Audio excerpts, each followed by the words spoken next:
शरणार्थियों पर हमले करने में लगे इजराइल में सरकार के खिलाफ ही बगावत शुरू हो गई है।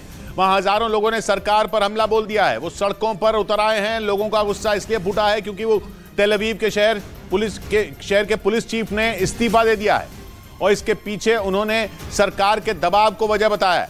तेल अवीव के पुलिस कमांडर ने दावा किया कि उन्हें वहां हो रहे सरकार विरोधी प्रदर्शनों को कुचलने के लिए कहा गया था, लेकिन उन्होंने सरकार की बात नहीं मानी, जिसकी वजह से उन्हें परेशान किया जा रहा था।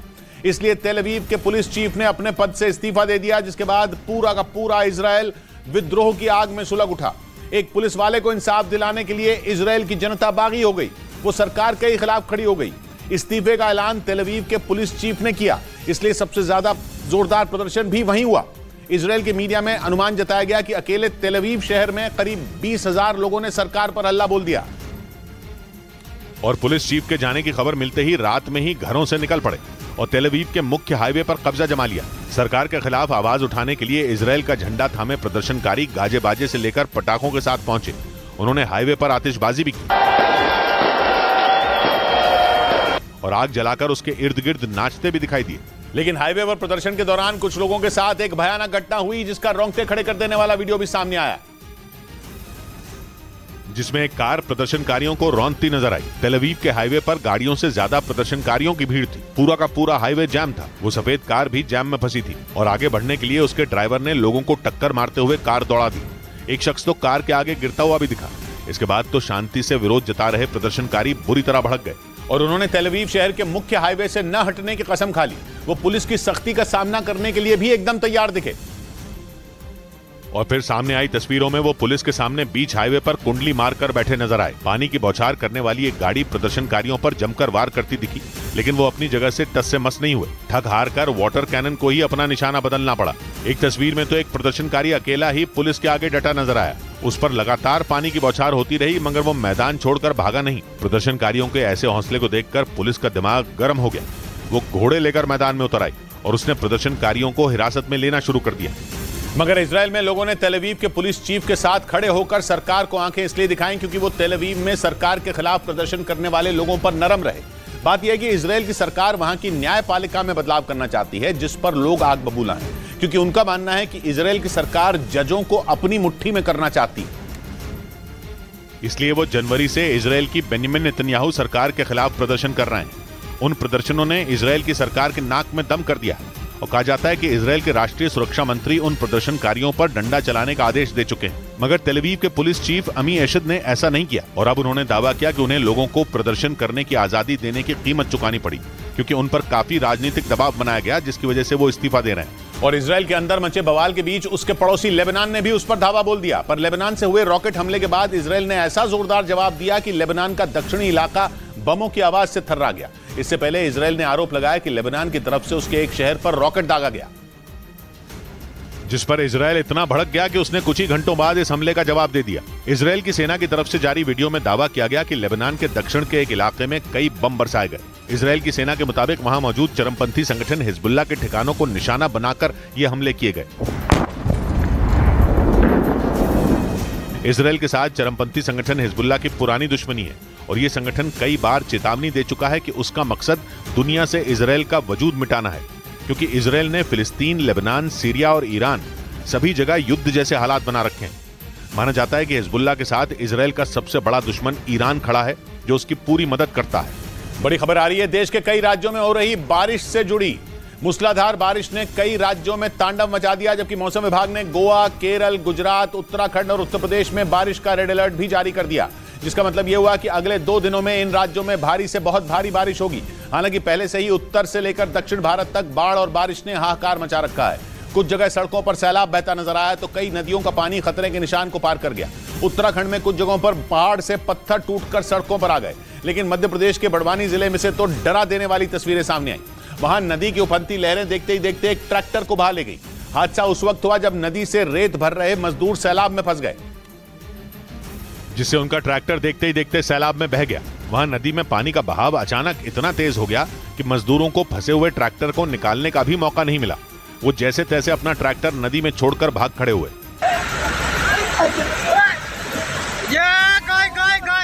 उन मजदूरों ने अगर भागने में जरा भी देर लगाई होती तो ट्रैक्टर के साथ वो भी बाढ़ में बह जाते।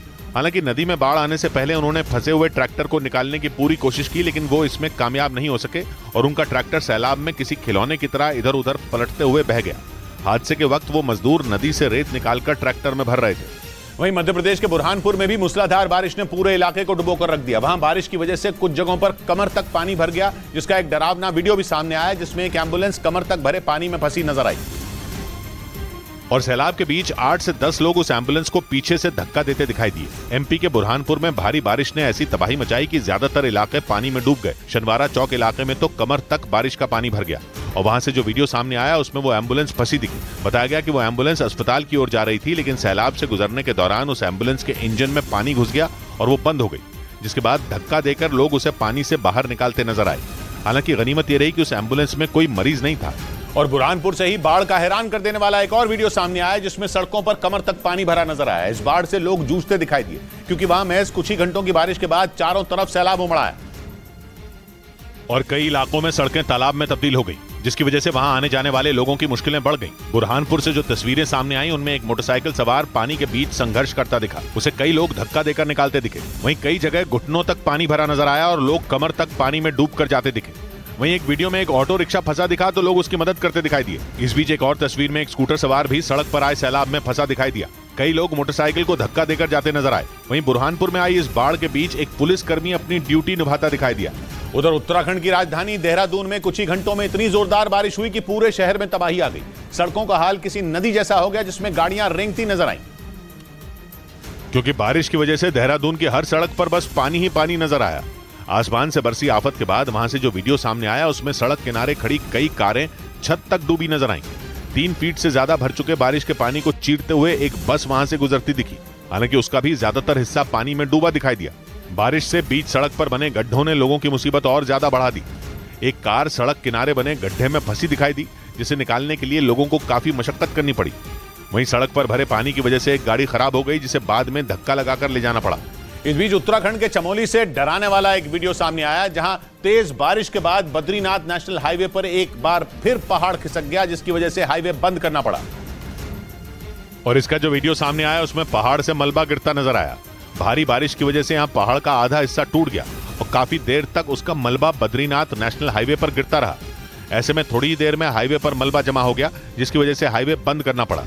बताया गया कि रास्ता बंद होने की वजह से हाईवे के दोनों तरफ लंबा जाम लग गया, जिसके बाद रास्ता साफ करने का काम शुरू किया गया और जल्द ही रास्ता फिर खोल दिया गया, जिससे हाईवे पर फंसे लोगों ने राहत की सांस ली। और उत्तराखंड की यह मुसीबत कम नहीं होने वाली, क्योंकि मौसम विभाग ने उत्तराखंड के 4 जिलों में भारी से बहुत भारी बारिश का अलर्ट जारी किया। मौसम विभाग के मुताबिक तेज हवा के साथ मूसलाधार बारिश होगी, जिससे जमीन खिसकने का खतरा रहेगा। हालांकि उत्तरकाशी जिले में पहले से हो रही बारिश की वजह से पहाड़ों से पत्थर के बड़े बड़े टुकड़े भरभरा कर सड़क पर आ गए। और दहशत पैदा करने वाली इन तस्वीरों को वहां मौजूद कुछ लोगों ने अपने मोबाइल कैमरे में रिकॉर्ड कर लिया। वीडियो में पहाड़ी से बड़े बड़े पत्थर के टुकड़े नीचे गिरते दिखे। गनीमत ये रही कि जिस वक्त ये पत्थर नीचे आए उस वक्त वहां से कोई गुजर नहीं रहा था। हालांकि वहां से करीब 50 मीटर की दूरी पर कुछ लोग सड़क पर खड़े दिखे। पहाड़ी से पत्थर गिरने से गंगोत्री राष्ट्रीय राजमार्ग उत्तरकाशी में मनेरी के पास बंद हो गया। वहीं मौसम विभाग ने उत्तराखंड के बागेश्वर, टिहरी, देहरादून और पिथौरागढ़ में भारी से बहुत भारी बारिश का अलर्ट जारी कर दिया। मौसम विभाग के मुताबिक 9 जुलाई तक उत्तराखंड के इन जिलों में आसमानी आफत बरसती रहेगी। उधर गुजरात के नडियाद खेड़ा से हैरान कर देने वाला एक वीडियो सामने आया। वहां एक कार पानी से भरे अंडरपास में फंस गई। ये घटना तब हुई जब भारी बारिश के बाद वो कार अंडरपास से गुजर रही थी, लेकिन अंडरपास में पानी भरा होने की वजह से कार का इंजन बंद हो गया और वो वहीं फंस गई, जिसकी वजह से कार में सवार लोग फंस गए। इस घटना को देख कई लोग वहां इकट्ठा हो गए, लेकिन अंडरपास में पानी ज्यादा होने से वो लोग उसमें घुसने की हिम्मत तक नहीं जुटा सके। हालांकि घटना की जानकारी मिलने के बाद फायर ब्रिगेड की टीम वहां पहुंच गई, जिसके बाद रस्सी का एक छोर कार में बांधा गया और दूसरा छोर एक ट्रक में बांधा गया। इसके बाद अंडरपास में फंसी कार को खींचकर सुरक्षित बाहर निकाला गया। किसी को चोट ऐसी नहीं आई है, लेकिन गाड़ी में थोड़ा नुकसान हुआ है। बताया गया कि कार का ड्राइवर अंडरपास में भरे पानी का अंदाजा नहीं लगा सका, जिसकी वजह से कार उसमें डूब गई। वहीं गुजरात के सुरेंद्रनगर से भी हैरान कर देने वाला एक वीडियो सामने आया। वहां भारी बारिश के बाद बच्चों से भरी एक स्कूल बस अंडरपास में फंस गई। हालांकि बस को करीब 2 घंटे के बाद बाहर निकाल लिया गया, लेकिन उससे पहले बस में बैठे बच्चों को निकालने के लिए काफी मेहनत करनी पड़ी, क्योंकि बस आधी से ज्यादा डूब गई थी। ऐसे में बच्चों को सुरक्षित निकालना इतना भी आसान नहीं था, लेकिन बच्चों को बस में फंसा देख वहां आसपास के लोगों ने उन्हें निकालने के लिए हिम्मत जुटाई, जिसके बाद उस बस में मौजूद बच्चों को सुरक्षित बाहर निकाल लिया गया, जिससे एक बड़ा हादसा टल गया। बताया गया कि ड्राइवर ने अंडरपास में पानी भरा होने के बाद भी उसे पार करने की कोशिश की थी, जिसकी वजह से बस वहां फंस गई। इस बीच गुजरात के कई दूसरे जिलों में भारी से बहुत भारी बारिश का खतरा मंडरा रहा है। अगले 2 दिन वहां कुछ जिलों में बाढ़ और भारी बारिश से कोहराम मच सकता है। मौसम विभाग ने आने वाले 2 दिनों के लिए गुजरात के कई जिलों में भीषण बारिश की चेतावनी जारी कर दी और वहां के अमरेली, भावनगर और आणंद जिले में भीषण बारिश का रेड अलर्ट घोषित कर दिया गया, जबकि सुरेंद्रनगर, भरूच, सूरत, नवसारी और वलसाड़ में मौसम विभाग की तरफ से ऑरेंज अलर्ट जारी कर दिया गया। 8 जुलाई के लिए मौसम विभाग ने गुजरात के जामनगर और कच्छ के लिए रेड अलर्ट जारी किया। वहीं देवभूमि द्वारका, पोरबंदर, बनासकांठा, पाटन और साबरकांठा में बारिश का ऑरेंज अलर्ट घोषित किया गया। हालांकि पहले से हो रही मानसून की बारिश की वजह से गुजरात के कई जिलों में पहले से ही बाढ़ जैसे हालात बन गए। नदियों में पानी का स्तर इतना ज्यादा बढ़ गया कि वो किनारों को तोड़ने को बेताब दिखी। इधर उत्तर प्रदेश के सहारनपुर में आई बाढ़ के बीच रोंगटे खड़े कर देने वाला एक वीडियो सामने आया, जिसमें सैलाब की चपेट में आया एक ट्रैक्टर नदी में पलटा हुआ दिखाई दिया। मूसलाधार बारिश की वजह से वहां नदी और नाले उफान पर आ गए और इसी बीच एक सड़क पर आए सैलाब को पार करने की कोशिश में वो ट्रैक्टर नदी में पलट गया। हालांकि गनीमत यह रही कि ट्रैक्टर चलाने वाले आदमी ने कूदकर अपनी जान बचा ली। यह हादसा सहारनपुर के धौला कुआं इलाके में हुआ।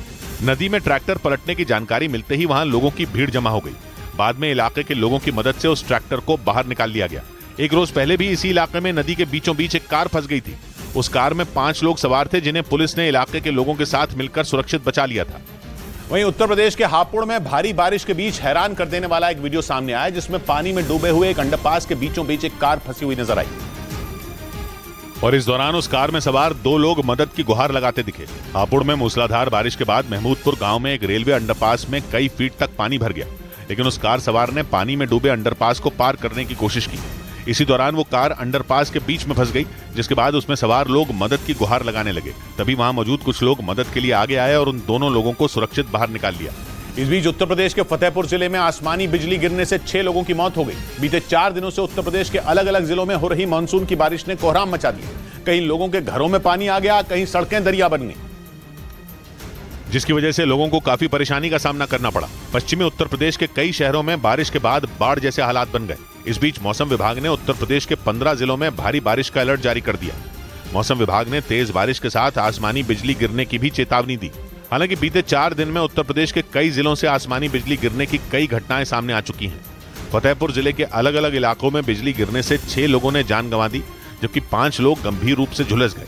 घटना के बाद जिला प्रशासन ने दैवीय आपदा राहत कोष से मृतकों के परिजनों को आर्थिक मदद देने का ऐलान किया। उधर केरल के कोट्टयम में भारी बारिश की वजह से सड़कों पर पानी का सैलाब उतर आया। वहां पिछले कई दिनों से हो रही मूसलाधार बारिश की वजह से घरों में घुटनों तक पानी भर गया, जिसकी वजह से लोगों का जीना मुहाल हो गया, क्योंकि कोट्टयम में भारी बारिश से नदियों और नहरों के करीब बसे लोगों के घरों में घुटनों तक पानी भर गया। हालात इतने बिगड़ गए कि उन्हें वहां से पलायन करना पड़ा। यही नहीं, सड़कों पर बारिश का पानी भरने से गाड़ियों की रफ्तार पर भी ब्रेक लग गया, जिससे लंबा जाम भी लग गया। मौसम विभाग ने इडुक्की, मलप्पुरम, कोझिकोड, वायनाड, कन्नूर और कासरगोड में भारी बारिश का अलर्ट जारी कर दिया। हालांकि पहले से हो रही बारिश ने केरल की कई नदियों में पानी के स्तर को बढ़ा दिया, जिससे निचले इलाकों में पानी भर गया। इस बीच कर्नाटक के मंगलुरु में मूसलाधार बारिश से बप्पानाडु श्री दुर्गा परमेश्वरी मंदिर में घुटनों तक पानी भर गया, जिसकी वजह से दर्शन करने पहुंचे श्रद्धालुओं को काफी दिक्कतों का सामना करना पड़ा, क्योंकि बप्पानाडु श्री दुर्गा परमेश्वरी मंदिर में जिधर भी नजर पड़ी सिर्फ पानी ही पानी दिखाई दिया। लेकिन श्रद्धालुओं ने हार नहीं मानी और वो दर्शन करने के लिए घुटनों तक भरे पानी को पार कर मंदिर में पहुंच गए। पिछले कई दिनों से हो रही मूसलाधार बारिश ने वहां ऐसी तबाही मचाई कि मंदिर के अंदर ही नहीं बल्कि उसके चारों तरफ बारिश का पानी भर गया, जिसे देखकर ऐसा लगा मानो मंदिर जमीन के बजाय किसी नदी पर बना हो। वहीं कर्नाटक के उडुपी में मूसलाधार बारिश ने ऐसी तबाही मचाई कि वहां कई इलाकों में कमर तक पानी भर गया। यही नहीं, पिछले 24 घंटे से हो रही भारी बारिश की वजह से कई इलाकों में बाढ़ जैसे हालात बन गए, जिसकी वजह से लोगों का अपने घर से निकलना मुश्किल हो गया। वहां से जो तस्वीरें सामने आई उनमें सड़कों पर पानी ही पानी नजर आया, जबकि वहां से आई एक दूसरी तस्वीर में कई दुकान और मकान आधे से ज्यादा पानी में डूबे दिखाई दिए। कमर तक पानी भरने की वजह से घरों में रखा सामान बर्बाद हो गया। वहीं एक दूसरे इलाके से सामने आई एक तस्वीर में नदी की उफनती नहरों में बड़े बड़े पेड़ उखड़कर तिनकों की तरह बहते दिखे। मौसम विभाग ने बाढ़ के हालात को देखते हुए दक्षिण कन्नड़ और उडुपी में लोगों को अपने घरों से बाहर न निकलने के निर्देश दिए। साथ ही कर्नाटक के तटीय इलाकों में भारी बारिश का भी अलर्ट जारी किया गया। इधर दिल्ली एनसीआर में हुई भारी बारिश ने सड़कों पर गाड़ियों की रफ्तार रोक दी। वहां बारिश के बीच कई रास्तों पर पानी भर गया, जिसकी वजह से जगह जगह लंबा जाम लग गया। और उन सड़कों पर चलने वालों की मुसीबतें बढ़ गईं। बारिश की वजह से दिल्ली में सराय काले खां से प्रगति मैदान की तरफ जाने वाली सड़क पर गाड़ियां रेंगती नजर आईं। वहीं अक्षरधाम मंदिर से ITO जाने वाले रास्ते पर हुए जलभराव ने भी गाड़ियों की रफ्तार पर ब्रेक लगा दी। इस बीच दिल्ली के पास उत्तर प्रदेश के नोएडा और गाजियाबाद में भी बादल जमकर बरसे। गाजियाबाद से जो तस्वीरें सामने आई उनमें मोदी नगर इलाके में मौजूद पुलिस थाना पानी में डूबा नजर आया। थाना परिसर में चारों तरफ पानी ही पानी दिखाई दिया। वहीं थाने के सामने वाली सड़क तो मानो तालाब में तब्दील हो गई है। इस बीच मौसम विभाग ने दिल्ली और उसके आसपास के इलाकों में 2 दिनों तक भारी बारिश का अलर्ट जारी कर दिया। इस बीच कुछ ही घंटों की बारिश ने राजधानी की हालत बिगाड़ कर रख दी। ऐसे में अगले 48 घंटों में दिल्ली वालों की मुसीबतें और ज्यादा बढ़ सकती हैं। और इतना ही नहीं, बारिश का यह सिलसिला आने वाले हफ्ते तक जारी रहने का अनुमान जताया गया। मौसम विभाग ने अगले 2 दिनों तक दिल्ली, नोएडा, ग्रेटर नोएडा, गाजियाबाद, फरीदाबाद और गुरुग्राम में भारी बारिश की चेतावनी जारी कर दी और आशंका जताई कि इन इलाकों में शनिवार को बादल सबसे ज्यादा पानी बरसा सकते हैं, जबकि पूरे हफ्ते दिल्ली NCR में थोड़ी बहुत बारिश होती रहेगी। उधर राजस्थान के कई जिलों में मौसम विभाग ने भारी बारिश को लेकर अलर्ट जारी कर दिया। मतलब राजस्थान में अगले 24 घंटे तक आसमान से पानी की शक्ल में आफत बरसेगी और अगर ऐसा हुआ तो फिर वहां रहने वाले लोगों की मुसीबत बढ़ जाएगी, जो पहले से ही लगातार हो रही भारी बारिश से बेहाल है। क्योंकि मानसून के दस्तक देने के बाद से ही राजस्थान के बीकानेर, करौली, जयपुर और डूंगरपुर समेत कई हिस्सों में मूसलाधार बारिश हो रही है। वहां भारी बारिश के बाद कई इलाकों में पानी भर गया, लेकिन राजस्थान की मुसीबत यहीं खत्म होती नहीं दिख रही। क्योंकि मौसम विभाग ने अगले 24 घंटे के लिए राज्य के कई जिलों के लिए ऑरेंज अलर्ट यानी भारी से भारी बारिश होने की चेतावनी जारी कर दी। इस दौरान वहां 60 मिलीमीटर से 200 मिलीमीटर तक बारिश होने का अनुमान जताया गया। इस बीच पाकिस्तान में भी बारिश और बाढ़ लगातार कहर ढा रही है। वहां के लाहौर में कई घंटों से लगातार हो रही बारिश ने लोगों की मुश्किलें बढ़ा दी। वहां भारी बारिश की वजह से 7 लोगों की मौत हो गई। इतना ही नहीं, बारिश के दौरान वहां से आई कुछ तस्वीरों ने तो लोगों को डरा कर रख दिया। क्योंकि मूसलाधार बारिश के बाद शहर की तमाम सड़कें जैसे तालाब में तब्दील हो गई। सड़कों पर कई फीट तक पानी भर गया, जिसमें गाड़ियां खिलौनों की तरह बहती दिखी। वहां से सामने आई एक तस्वीर में चारों तरफ पानी ही पानी नजर आया, जिसमें कई गाड़ियां फंसी तो कई उस सैलाब में आधी डूबी हुई नजर आईं। सड़कों पर मटमैला पानी ऐसे बह रहा था मानो वहां कोई नदी बह रही हो। लेकिन मुसीबत यहीं खत्म होती नहीं दिख रही, क्योंकि मौसम विभाग ने लाहौर, रावलपिंडी, मुल्तान और इस्लामाबाद में अगले 24 घंटों के लिए भारी बारिश का अलर्ट जारी कर दिया। मतलब ये कि आने वाले दिनों में इन इलाकों में और बारिश होगी, जिससे लोगों की मुश्किलें और बढ़ जाएंगी। इस बीच पाकिस्तान में लगातार हो रही भयानक बारिश ने वहां के लोगों में दहशत पैदा कर दी। कई इलाकों में बाढ़ से ऐसा हाहाकार मचा कि लोगों को पिछले साल आए भीषण बाढ़ का मंजर याद आने लगा। क्योंकि पाकिस्तान में कई शहरों पर आसमान से मानो आफत बरस रही हो। भारी बारिश की वजह से वहां 24 लोगों की मौत की खबर सामने आई। लाहौर में तो बारिश ने पिछले 30 साल का रिकॉर्ड तोड़ दिया और वहां बाढ़ की वजह से 7 लोगों की मौत हो गई। बाढ़ से आई तबाही के बाद लोग इस बात से डर गए कि कहीं पिछले साल जैसे हालात न बन जाएं, क्योंकि 2022 में पाकिस्तान में आई बाढ़ की वजह से 1740 लोगों की मौत हो गई थी और 3.5 करोड़ से ज्यादा लोग बेघर हो गए थे। इतना ही नहीं, पाकिस्तान के कराची, इस्लामाबाद, जाफराबाद और खैबर पख्तूनख्वा समेत कई इलाके पूरी तरह डूब गए थे। इधर कई दिनों से सुर्खियों में चल रहे PCS अधिकारी ज्योति मौर्य और उनके पति आलोक मौर्य के बीच छिड़े घमासान में ज्योति मौर्य खुद सामने आई और उन्होंने अपने पति के हर आरोप का खुलकर जवाब दिया। न्यूज़ 18 से बातचीत में ज्योति मौर्य ने आलोक पर एक बार फिर झूठ बोलने का आरोप मढ़ा और आलोक मौर्य के लगाए सारे आरोपों को बेबुनियाद बता दिया। न्यूज़ 18 से बातचीत में PCS अधिकारी ज्योति मौर्य ने एक बार फिर पति आलोक पर झूठ बोलकर शादी करने का आरोप लगाया। उन्होंने ये भी कहा कि आलोक के सफाई कर्मी होने से उन्हें कोई परेशानी नहीं थी, लेकिन जिस तरीके से आलोक ने उन्हें अंधेरे में रखकर शादी की थी उससे उन्हें बहुत दुख पहुंचा था। उनके सफाई कर्मी होने से मतलब नहीं है, ठीक है, वो जो भी था उन्होंने झूठ बोल के शादी किया, मुझे बाद में पता चला। एक रोज पहले ही ज्योति मौर्य और आलोक मौर्य की शादी का एक कार्ड भी सामने आया था, जिसमें आलोक मौर्य के नाम के नीचे ग्राम पंचायत अधिकारी लिखा दिखाई दिया। इसी आधार पर SDM ज्योति मौर्य ने आलोक पर धोखा देने का आरोप मढ़ा और अब एक बार फिर न्यूज़ 18 से बातचीत में उन्होंने अपने आरोपों को दोहराया। लेकिन इस बातचीत के दौरान PCS अधिकारी ज्योति मौर्य ने किसी के साथ संपर्क में होने के सवाल पर कुछ भी बोलने से इनकार कर दिया। कुछ रोज पहले ही उनके पति आलोक मौर्य ने उन पर किसी दूसरे के लिए धोखा देने और 12 साल के रिश्ते को ठोकर मारने का आरोप लगाया था। और उनका यह भी आरोप था कि SDM बनने के बाद ज्योति मौर्य ने परिवार से मुंह मोड़ लिया।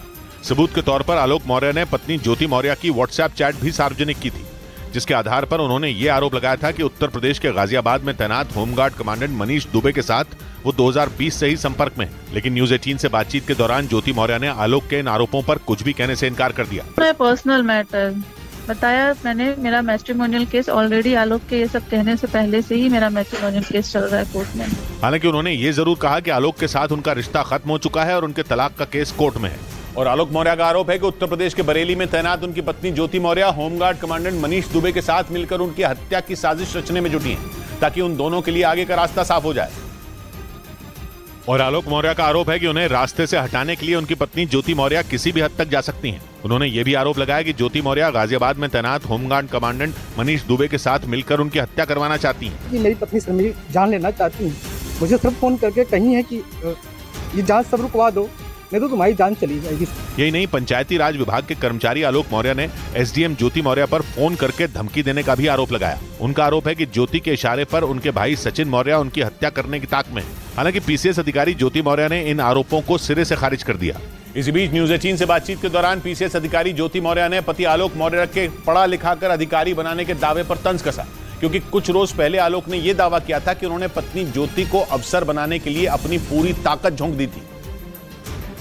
और उनका दावा है कि उस दौरान वो भयंकर आर्थिक तंगी से गुजर रहे थे, लेकिन इसके बाद भी उन्होंने पत्नी ज्योति मौर्य को पढ़ाने लिखाने में कोई कसर नहीं छोड़ी। आलोक मौर्य के मुताबिक पढ़ाई के दौरान उन्होंने ज्योति को किसी चीज की कमी नहीं होने दी, लेकिन न्यूज 18 से बातचीत के दौरान ज्योति मौर्य ने आलोक के इस दावे पर तंज कस दिया। ऑब्वियसली हस्बैंड वाइफ है तो एक दूसरे का सहयोग ही करेंगे भाई।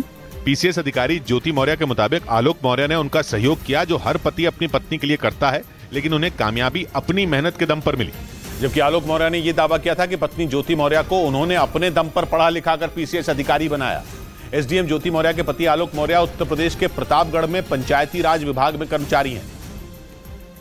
और 2010 में उनकी शादी वाराणसी की रहने वाली ज्योति मौर्य के साथ हुई थी। 2015 में उनके जुड़वा बच्चे भी हुए। मीडिया से बातचीत के दौरान आलोक मौर्य ने बताया कि ज्योति आगे की पढ़ाई करना चाहती थी, जिसके बाद वो उन्हें लेकर प्रयागराज चले आए। उनका दावा है कि पैसे नहीं होने के बाद भी उन्होंने ज्योति की पढ़ाई नहीं रुकने दी थी। उनको सर मैंने पढ़ाया, पैसे उधार लेके, कैसे मैं छोटा कर्मचारी था, मेरे पास इतने पैसे थे, मेरे पिताजी पैसे दिए, मैंने उनको पढ़ाया लिखाया। आलोक के मुताबिक ज्योति मौर्य के पीसीएस अधिकारी बनने तक सब कुछ ठीक था। यहाँ तक कि खुद ज्योति ने भी अपनी कामयाबी के लिए अपने पति आलोक और ससुर को श्रेय दिया था, लेकिन आरोप है कि अधिकारी बनने के बाद ज्योति मौर्य ने पति और परिवार से मुंह मोड़ लिया। लेकिन न्यूज 18 से बातचीत के दौरान पीसीएस अधिकारी ज्योति मौर्य ने पति आलोक मौर्य पर पलटवार करते हुए उन पर टॉर्चर करने का आरोप लगाया। उनके मुताबिक 2016 में एसडीएम बनने के बाद से ही आलोक और उनके परिवार के लोग उन्हें परेशान करने लगे। और ज्योति मौर्य का आरोप है कि उन्हें बात बात पर ताना मारा गया। उनका यह भी आरोप है कि पीसीएस अधिकारी बनने के बाद आलोक का रवैया बदल गया। यही नहीं, उन्होंने पति आलोक और उनके घर वालों पर कई साल तक उन्हें प्रताड़ित करने का भी आरोप लगाया। सहयोग करने का मतलब ये नहीं है कि एक इंसान उस पद पे चला गया तो तुम उसे हमेशा टॉन्ट करोगे, प्रताड़ित करोगे, मेंटल टॉर्चर करोगे। ज्योति मौर्य का आरोप है कि आलोक को यह बात पच नहीं रही थी कि उनकी पत्नी कैसे एसडीएम बन सकती है।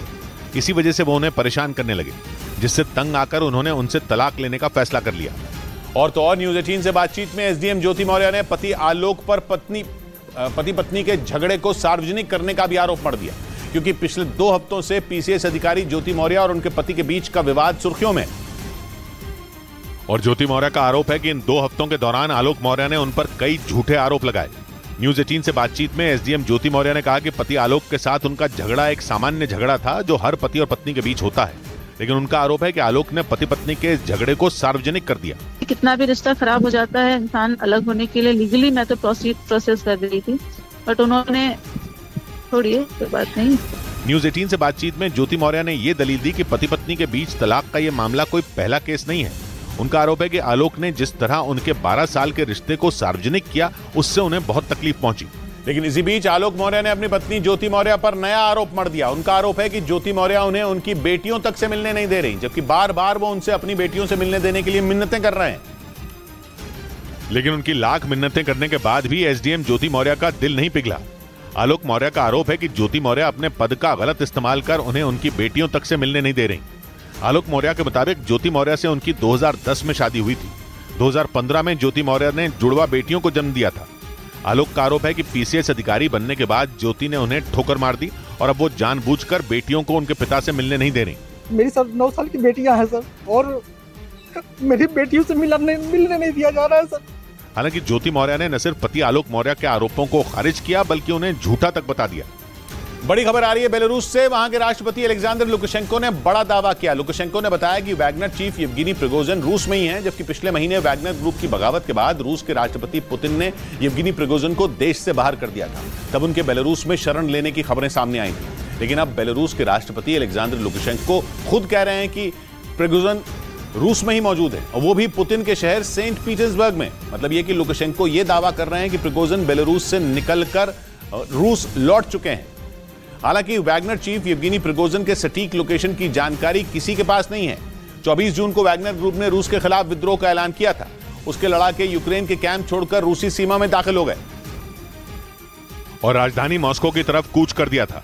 उनके पास खतरनाक हथियार, टैंक और गोला बारूद मौजूद थे। वैगनर ग्रुप के विद्रोह से पुतिन का पारा चढ़ गया। उन्होंने प्रिगोजिन को गद्दार बताया और आदेश दिया कि वो अपने लड़ाकों के साथ तुरंत देश छोड़ दें। बाद में खबरें सामने आई कि जान बचाने के लिए प्रिगोजिन बेलारूस में छिप गए। लेकिन अब बेलारूस के राष्ट्रपति अलेक्जेंडर लुकाशेंको ने इस बात का दावा किया कि प्रिगोजिन दोबारा रूस पहुंच चुके हैं। लुकाशेंको रूस के राष्ट्रपति पुतिन के बेहद वफादार हैं और उनके इशारे पर कुछ भी करने को तैयार रहते हैं। एक रोज पहले ही बेलारूस में विपक्ष के एक नेता ने दावा किया था कि बेलारूस में रहना प्रिगोजिन के लिए खतरे से खाली नहीं। और उस दावे के एक रोज बाद ही प्रिगोजिन के रूस लौट जाने की खबर ने सबको चौंका दिया, क्योंकि वैगनर ग्रुप की बगावत से पुतिन बुरी तरह भड़क गए थे और प्रिगोजिन को सबक सिखाने का प्लान भी बना लिया था। लेकिन बेलारूस के राष्ट्रपति अलेक्जेंडर लुकाशेंको ने तो यहां तक दावा किया कि प्रिगोजिन ही नहीं बल्कि वैगनर ग्रुप के लड़ाके भी रूस लौट चुके हैं। और वो रूस में उन्हीं कैंपों में रह रहे हैं जहां पुतिन के खिलाफ बगावत से पहले रुके थे।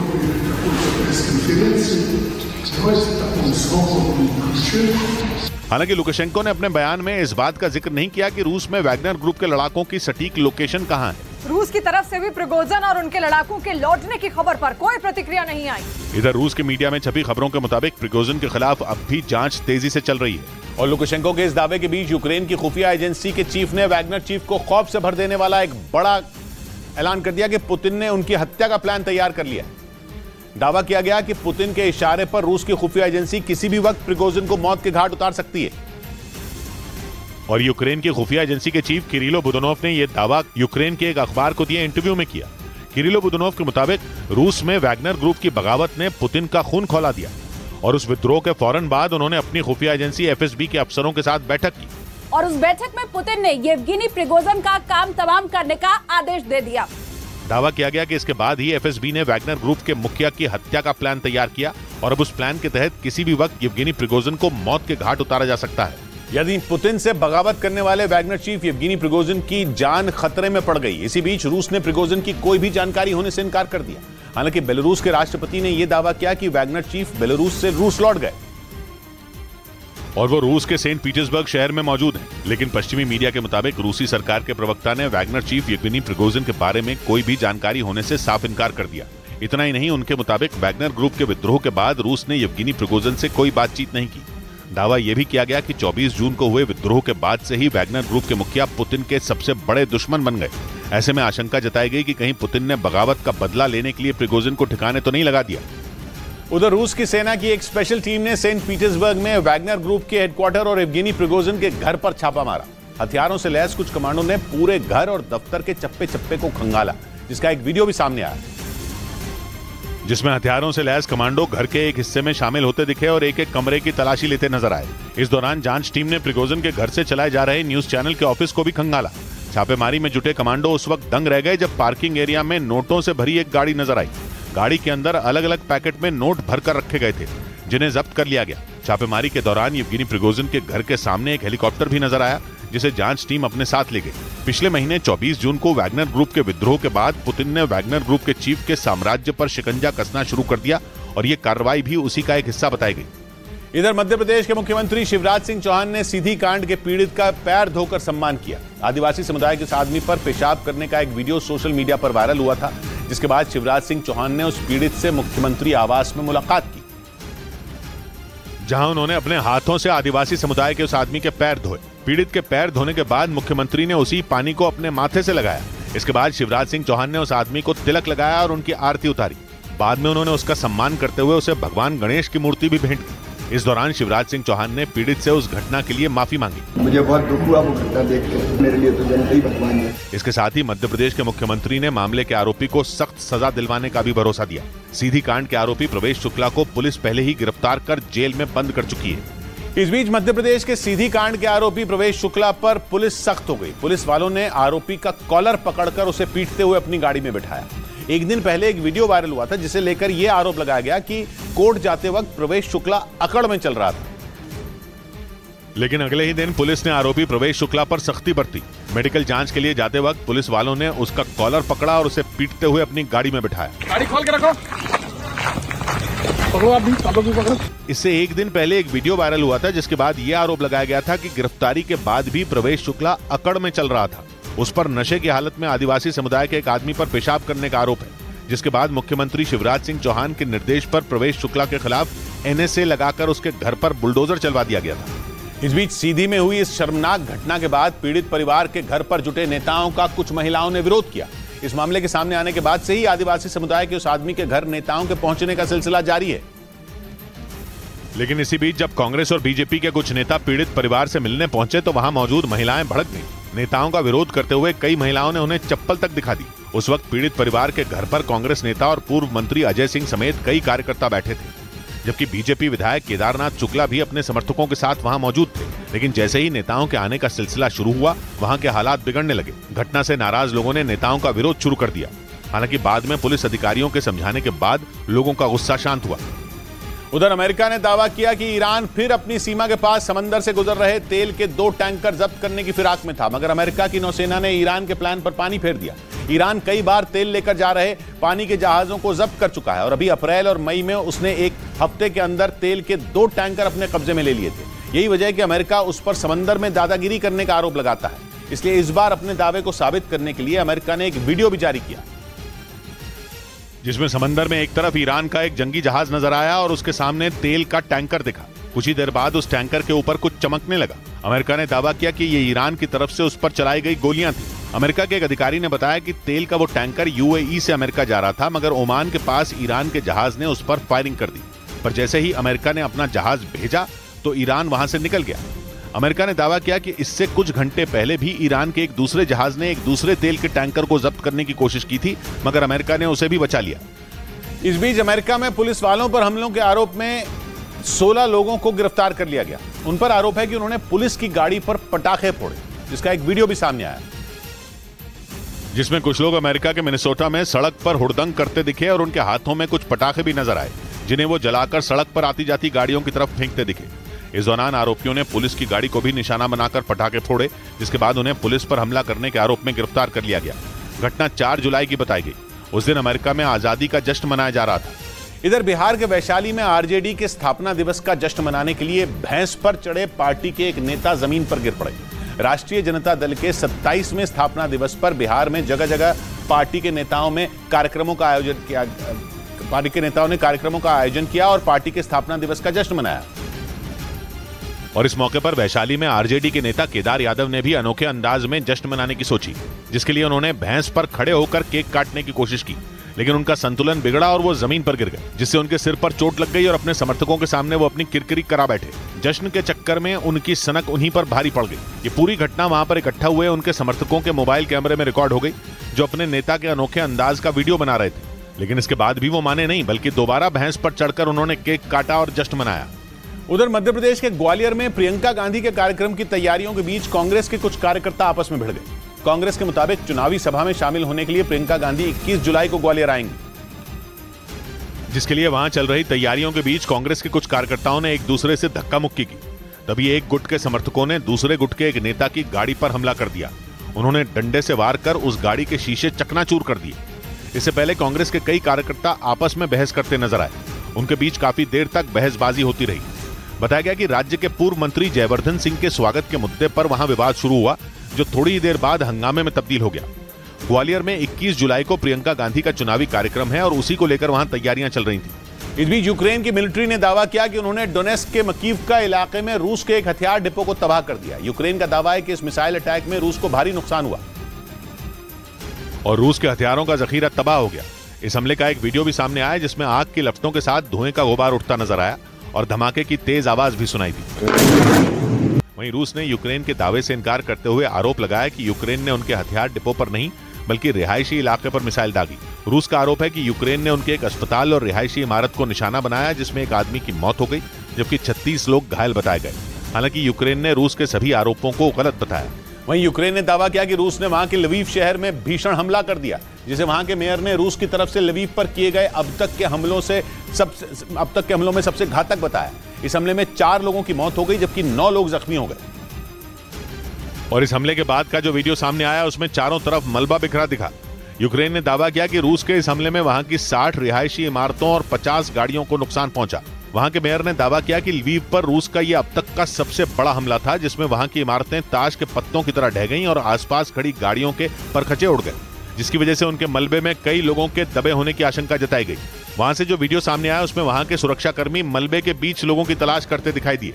इस बीच पश्चिमी मीडिया के मुताबिक यूक्रेन ने रूस पर जापोरिजिया परमाणु प्लांट में विस्फोटक रखने का आरोप लगा दिया। दावा किया गया कि रूस ने नोवा कखोवका डैम के बाद इस परमाणु प्लांट को भी तबाह करने की योजना बना ली और इसीलिए जापोरिजिया परमाणु प्लांट की छतों पर विस्फोटक बिछा दिए गए ताकि यूरोप के इस सबसे बड़े न्यूक्लियर पावर प्लांट को तबाह किया जा सके। रूस ने जंग के शुरुआती दिनों में ही जापोरिजिया प्लांट पर कब्जा कर लिया था और अब भी वहां रूस की सेना बड़े पैमाने पर तैनात है। लेकिन इसी बीच प्लांट को तबाह करने की प्लानिंग का दावा खौफ बढ़ाने वाला है, क्योंकि संयुक्त राष्ट्र की न्यूक्लियर एजेंसी IAEA इस प्लांट की सुरक्षा को लेकर पहले से ही चेतावनी देते आई। IAEA के मुताबिक अगर वहां एक भी विस्फोट हुआ तो यूक्रेन में लाशों का ढेर लग जाएगा।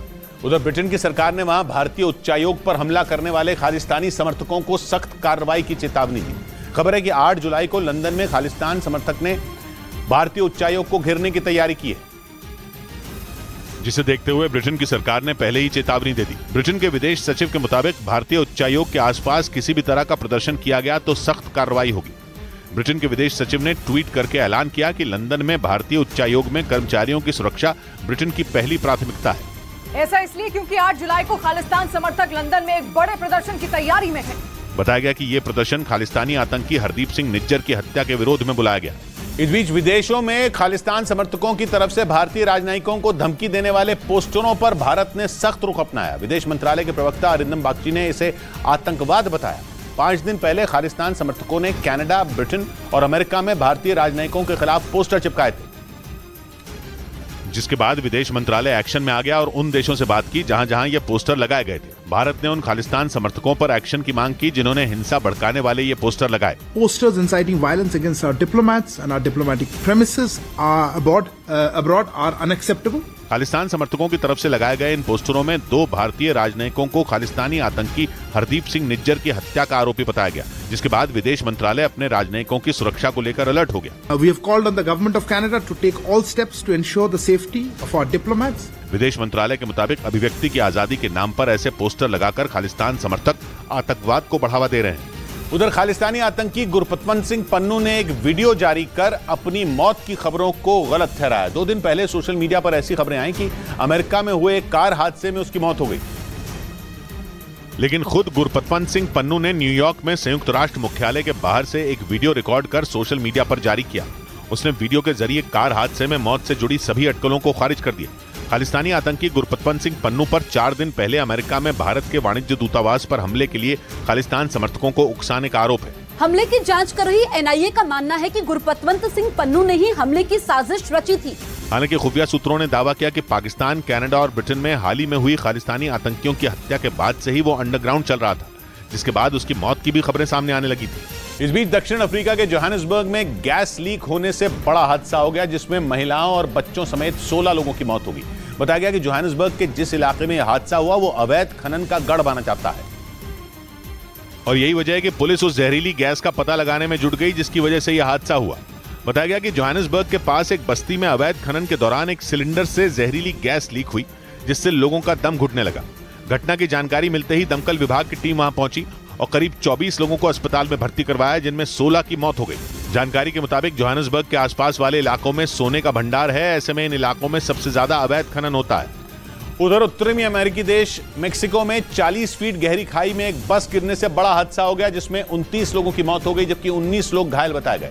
हादसे में बस का ऊपरी हिस्सा पूरी तरह टूट गया, क्योंकि मेक्सिको के दक्षिणी इलाके में यात्रियों से भरी एक बस 40 फीट गहरी खाई में गिर गई और यह दर्दनाक हादसा हो गया। हादसे में कई लोगों की मौत हो गई जबकि कई बुरी तरह घायल हो गए। बस इतनी ऊंचाई से गिरी कि उसके परखचे उड़ गए और उस बस के यात्रियों का सामान इधर उधर बिखरा दिखाई दिया। मौके पर पहुंची वहां की रेस्क्यू टीम ने घायलों को अस्पताल भेजा। बताया गया कि हादसा वहां के समय के हिसाब से सुबह 6:30 बजे हुआ, जब वो बस एक पहाड़ी इलाके से गुजर रही थी। तभी वो सड़क से फिसलकर खाई में जा गिरी और यह बड़ा हादसा हो गया। इधर खुफिया सूत्रों के हवाले से खबर है कि लॉरेंस बिश्नोई समेत दूसरे कई गैंगस्टरों पर जांच एजेंसियां 24 घंटे नजर रखने की तैयारी में हैं। खबर है कि एनआईए की अगुवाई में इसकी पूरी तैयारी भी कर ली गई है, जिसके तहत जांच एजेंसी एनआईए ने पंजाब, हरियाणा और चंडीगढ़ पुलिस के साथ मिलकर एक टीम बनाई। खुफिया सूत्रों के मुताबिक ये टीम लॉरेंस बिश्नोई समेत कई गैंगस्टरों की हर हरकत पर 24 घंटे नजर रखेगी और उन गैंगस्टरों की गतिविधियों के हिसाब से उन पर एक्शन भी लेगी। खबर है कि इस टीम का मकसद अवैध वसूली, धमकी और अवैध हथियारों समेत ड्रग्स की तस्करी पर लगाम लगाना होगा, जिसके लिए एनआईए की अगुवाई में ये टीम दिन रात काम करेगी। सूत्रों का यह भी दावा है कि एनआईए ने इसी तरह कई दूसरी टीमें भी बनाने का प्लान तैयार किया है, जिसके लिए एनआईए उत्तर प्रदेश, राजस्थान और मध्य प्रदेश समेत देश के कई दूसरे राज्यों के साथ मिलकर काम करेगी। इस बीच गैंगस्टर लॉरेंस बिश्नोई के बेहद करीबी बताए जाने वाले गैंगस्टर विक्रम बराड़ के खिलाफ दुनिया भर के बड़े अपराधियों पर नजर रखने वाली संस्था इंटरपोल ने रेड कॉर्नर नोटिस जारी कर दिया, जिसके बाद उसका दुनिया के किसी भी कोने में छिप पाना मुश्किल हो जाएगा, क्योंकि अब उसे किसी भी देश में गिरफ्तार किया जा सकता है। लॉरेंस बिश्नोई के बेहद खास गुर्गे विक्रमजीत सिंह और विक्रम बराड़ के दुबई में छिपे होने की आशंका थी, जिसके बाद इंटरपोल ने उसके खिलाफ रेड कॉर्नर नोटिस जारी कर दिया, जिसके बाद दुनिया भर की सुरक्षा एजेंसियां अब उसकी तलाश में जुट जाएंगी। क्योंकि जिस अपराधी के खिलाफ इंटरपोल रेड कॉर्नर नोटिस जारी करती है, वो अपराधी सभी देशों की सुरक्षा एजेंसियों के रडार पर आ जाता है। इसलिए भारतीय जांच एजेंसियों ने इंटरपोल से विक्रम बराड़ के खिलाफ रेड कॉर्नर नोटिस जारी करने का अनुरोध किया था। उसके खिलाफ दिल्ली, राजस्थान, पंजाब और हरियाणा में कई आपराधिक केस दर्ज हैं और उस पर बॉलीवुड अभिनेता सलमान खान के पिता सलीम खान को धमकी भरा खत भेजने का भी आरोप है। इसके अलावा इंटरपोल ने भारत के 3 और भगोड़े गैंगस्टरों के खिलाफ रेड कॉर्नर नोटिस जारी किया, जिनके अमेरिका, लंदन और फिलीपींस में छिपे होने की आशंका है और उन पर भारत में अपने गैंग के जरिए वारदात को अंजाम देने का आरोप है। इसलिए भारत की जांच एजेंसियों के अनुरोध पर इंटरपोल ने 3 और भगोड़े गैंगस्टरों के खिलाफ रेड कॉर्नर नोटिस जारी कर दिया, जिसमें नंदू गैंग के सरगना कपिल सांगवान के खिलाफ रेड कॉर्नर नोटिस जारी किया गया। उस पर लंदन से गैंग ऑपरेट करने का आरोप है, जबकि गैंगस्टर अवतार सिंह पर विदेश से क्राइम सिंडिकेट चलाने का आरोप है और हत्या के कई मामलों में भारतीय एजेंसियों को उसकी तलाश है। साथ ही फिलीपींस में छिपे भगोड़े अमरीक सिंह की भी एजेंसियों को तलाश है। उस पर भारत के कारोबारियों से वसूली के साथ ही हत्याओं का आरोप है। रेड कॉर्नर नोटिस जारी होने के बाद इन भगोड़े गैंगस्टरों का विदेश में भी छिपना मुश्किल हो जाएगा। उधर अमेरिका के टेक्सास के बाद अब वहां के लुइसियाना राज्य से ताबड़तोड़ फायरिंग की खबर सामने आई। बताया गया कि 4 जुलाई को आजादी का जश्न मनाने के दौरान लुइसियाना के श्रीवपोर्ट इलाके में भी एक आदमी ने अंधाधुंध गोलियां चला दी, जिसमें 4 लोगों की मौत हो गई, जबकि इस गोलीबारी में 2 बच्चों समेत 10 से ज्यादा लोग बुरी तरह घायल हो गए। लुइसियाना राज्य के श्रीवपोर्ट इलाके में उस वक्त एक हमलावर ने ताबड़तोड़ फायरिंग कर दी जब अमेरिका की आजादी का जश्न मनाया जा रहा था और उस वक्त 100 से भी ज्यादा लोग वहां मौजूद थे। पुलिस के मुताबिक उस हमलावर ने भीड़ में अंधाधुंध गोलियां चलाई, जिसके बाद वहां लोगों में दहशत मच गई और गोली लगने से 4 लोगों की मौत हो गई, जबकि वो हमलावर वहां से फरार हो गया। वहीं एक रोज पहले अमेरिका के टेक्सास राज्य में 4 जुलाई को हुई भीषण गोलीबारी की खबर सामने आई थी, जिसमें 3 लोगों की जान चली गई थी। इस बीच ऑस्ट्रेलिया में एक भारतीय छात्रा की हत्या का पर्दाफाश होने के बाद हड़कंप मच गया। ऑस्ट्रेलिया की मीडिया ने दावा किया कि आरोपी ने छात्रा को जमीन में जिंदा दफनाने की बात कबूल की। आरोप है कि जब छात्रा ने आरोपी से रिश्ता तोड़ लिया और उसके साथ रहने से मना कर दिया तो उसने उसकी हत्या कर दी। इसके लिए पहले तो आरोपी ने नर्सिंग की पढ़ाई करने वाली छात्रा जस्मीन कौर का अपहरण किया, इसके बाद उस पर बेइंतहा जुल्म किया, बाद में उसे जिंदा ही जमीन में दफन कर दिया। ऑस्ट्रेलिया की पुलिस के मुताबिक आरोपी ने हत्या से कुछ घंटे पहले दस्ताने, केबल और एक फावड़ा खरीदा था, जिसका सीसीटीवी वीडियो भी सामने आया था। आरोपी तारिकजोत सिंह के कबूलनामे के मुताबिक उसने इस हत्या को 2021 के मार्च महीने में अंजाम दिया। रोंगटे खड़े कर देने वाले इस केस में ऑस्ट्रेलिया की अदालत ने आरोपी तारिकजोत सिंह को दोषी ठहराया। इधर दिल्ली पुलिस ने एक एनकाउंटर में एक कॉन्ट्रैक्ट किलर को गिरफ्तार किया और उसके पास से एक जिगाना पिस्तौल भी बरामद की। इसी तरह की जिगाना पिस्तौल का इस्तेमाल उत्तर प्रदेश के गैंगस्टर अतीक अहमद और उसके भाई अशरफ की हत्या में भी हुआ था। और अब उसी तरह की जिगाना पिस्तौल दिल्ली पुलिस ने एनकाउंटर में पकड़े गए बदमाश कामिल के पास से बरामद भी की। दिल्ली पुलिस ने बताया कि उनके स्पेशल सेल को रोहिणी के सेक्टर 29-30 के बीच बदमाश के होने की जानकारी मिली थी और पुलिस के मुताबिक वहां पर जब उन्होंने उसकी घेराबंदी कर उसे सरेंडर करने के लिए कहा तो उसने भागने की कोशिश की और पुलिस टीम पर गोली चला दी, जिसके जवाब में पुलिस ने भी गोलियां चलाई, जिसमें बदमाश के पैर में गोली लगी और वो घायल हो गया, जिसके बाद उसे गिरफ्तार कर लिया गया। पुलिस के मुताबिक पकड़े गए बदमाश कामिल के पास से एक जिगाना पिस्तौल बरामद हुई। उधर हिमाचल प्रदेश के मंडी से दिल दहला देने वाला एक वीडियो सामने आया। वहां पहाड़ का एक बड़ा हिस्सा खिसककर सड़क पर आ गया। बाद में इसका वीडियो सोशल मीडिया पर वायरल हो गया, जिसमें पहाड़ का मलबा सड़क पर आता दिखा। इस घटना का जो वीडियो सामने आया उसमें पहले पहाड़ से छोटे छोटे पत्थर गिरते नजर आए, फिर अचानक पहाड़ का एक काफी बड़ा हिस्सा भरभराकर सड़क पर आ गिरा। इसके बाद जो हुआ, ब्रेक के बाद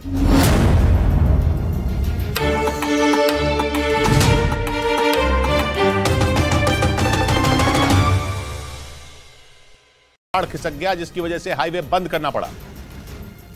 और इसका जो वीडियो सामने आया उसमें पहाड़ से मलबा गिरता नजर आया।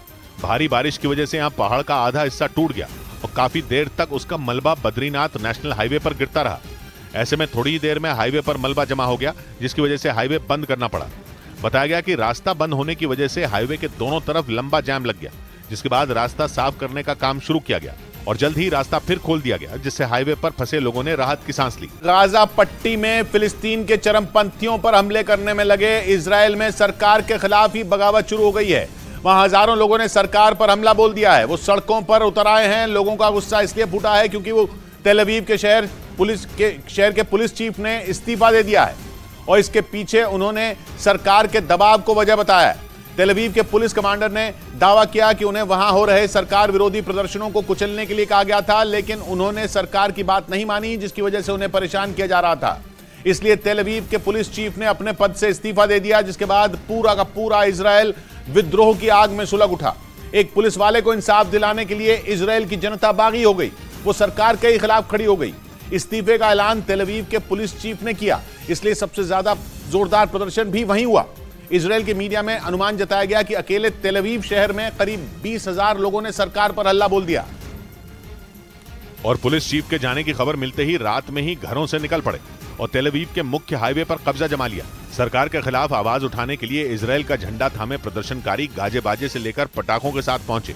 उन्होंने हाईवे पर आतिशबाजी भी की और आग जलाकर उसके इर्द गिर्द नाचते भी दिखाई दिए। लेकिन हाईवे पर प्रदर्शन के दौरान कुछ लोगों के साथ एक भयानक घटना हुई, जिसका रोंगटे खड़े कर देने वाला वीडियो भी सामने आया, जिसमें एक कार प्रदर्शनकारियों को रौंदती नजर आई। तेल अवीव के हाईवे पर गाड़ियों से ज्यादा प्रदर्शनकारियों की भीड़ थी। पूरा का पूरा हाईवे जैम था। वो सफेद कार भी जैम में फंसी थी और आगे बढ़ने के लिए उसके ड्राइवर ने लोगों को टक्कर मारते हुए कार दौड़ा दी। एक शख्स तो कार के आगे गिरता हुआ भी दिखा। इसके बाद तो शांति से विरोध जता रहे प्रदर्शनकारी बुरी तरह भड़क गए और उन्होंने तेल अवीव शहर के मुख्य हाईवे से न हटने की कसम खा ली। वो पुलिस की सख्ती का सामना करने के लिए भी एकदम तैयार दिखे। और फिर सामने आई तस्वीरों में वो पुलिस के सामने बीच हाईवे पर कुंडली मारकर बैठे नजर आए। पानी की बौछार करने वाली एक गाड़ी प्रदर्शनकारियों पर जमकर वार करती दिखी, लेकिन वो अपनी जगह से टस से मस नहीं हुए। थक हार कर वाटर कैनन को ही अपना निशाना बदलना पड़ा। एक तस्वीर में तो एक प्रदर्शनकारी अकेला ही पुलिस के आगे डटा नजर आया। उस पर लगातार पानी की बौछार होती रही, मगर वो मैदान छोड़कर भागा नहीं। प्रदर्शनकारियों के ऐसे हौसले को देखकर पुलिस का दिमाग गर्म हो गया। वो घोड़े लेकर मैदान में उतर आई और उसने प्रदर्शनकारियों को हिरासत में लेना शुरू कर दिया। मगर इजराइल में लोगों ने तेल अवीव के पुलिस चीफ के साथ खड़े होकर सरकार को आंखें इसलिए दिखाई क्योंकि वो तेल अवीव में सरकार के खिलाफ प्रदर्शन करने वाले लोगों पर नरम रहे। बात यह है कि इजराइल की सरकार वहां की न्यायपालिका में बदलाव करना चाहती है, जिस पर लोग आग बबूला हैं, क्योंकि उनका मानना है कि इजराइल की सरकार जजों को अपनी मुट्ठी में करना चाहती है। इसलिए वो जनवरी से इजराइल की बेंजामिन नेतन्याहू सरकार के खिलाफ प्रदर्शन कर रहे हैं।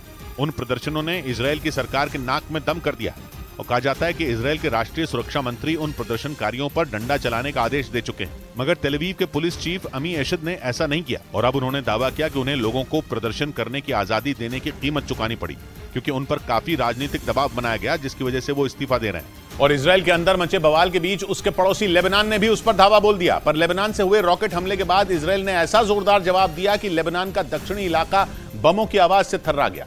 इससे पहले इजराइल ने आरोप लगाया कि लेबनान की तरफ से उसके एक शहर पर रॉकेट दागा गया, जिस पर इजराइल इतना भड़क गया कि उसने कुछ ही घंटों बाद इस हमले का जवाब दे दिया। इजराइल की सेना की तरफ से जारी वीडियो में दावा किया गया कि लेबनान के दक्षिण के एक इलाके में कई बम बरसाए गए। इजराइल की सेना के मुताबिक वहां मौजूद चरमपंथी संगठन हिजबुल्ला के ठिकानों को निशाना बनाकर ये हमले किए गए।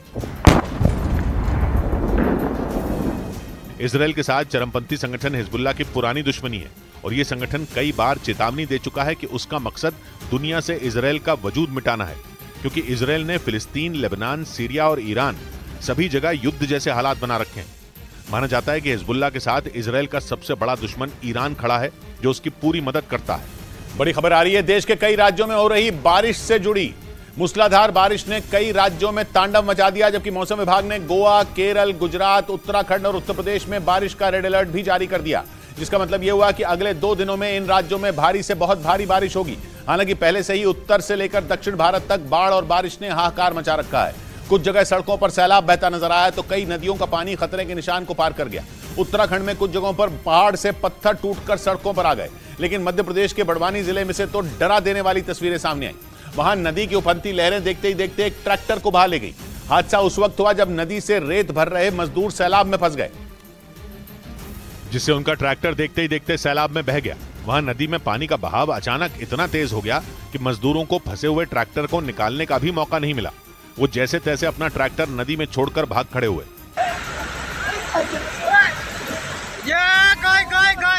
उन मजदूरों ने अगर भागने में जरा भी देर लगाई होती तो ट्रैक्टर के साथ वो भी बाढ़ में बह जाते।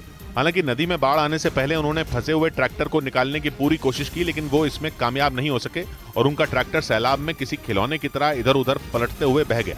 हादसे के वक्त वो मजदूर नदी से रेत निकालकर ट्रैक्टर में भर रहे थे। वहीं मध्य प्रदेश के बुरहानपुर में भी मूसलाधार बारिश ने पूरे इलाके को डुबोकर रख दिया। वहां बारिश की वजह से कुछ जगहों पर कमर तक पानी भर गया, जिसका एक डरावना वीडियो भी सामने आया, जिसमें एक एम्बुलेंस कमर तक भरे पानी में फंसी नजर आई। और सैलाब के बीच 8 से 10 लोग उस एम्बुलेंस को पीछे से धक्का देते दिखाई दिए। एमपी के बुरहानपुर में भारी बारिश ने ऐसी तबाही मचाई कि ज्यादातर इलाके पानी में डूब गए। शनवारा चौक इलाके में तो कमर तक बारिश का पानी भर गया और वहां से जो वीडियो सामने आया उसमें वो एम्बुलेंस फंसी दिखी। बताया गया कि वो एम्बुलेंस अस्पताल की ओर जा रही थी, लेकिन सैलाब से गुजरने के दौरान उस एम्बुलेंस के इंजन में पानी घुस गया और वो बंद हो गई, जिसके बाद धक्का देकर लोग उसे पानी से बाहर निकालते नजर आए। हालांकि गनीमत ये रही कि उस एम्बुलेंस में कोई मरीज नहीं था।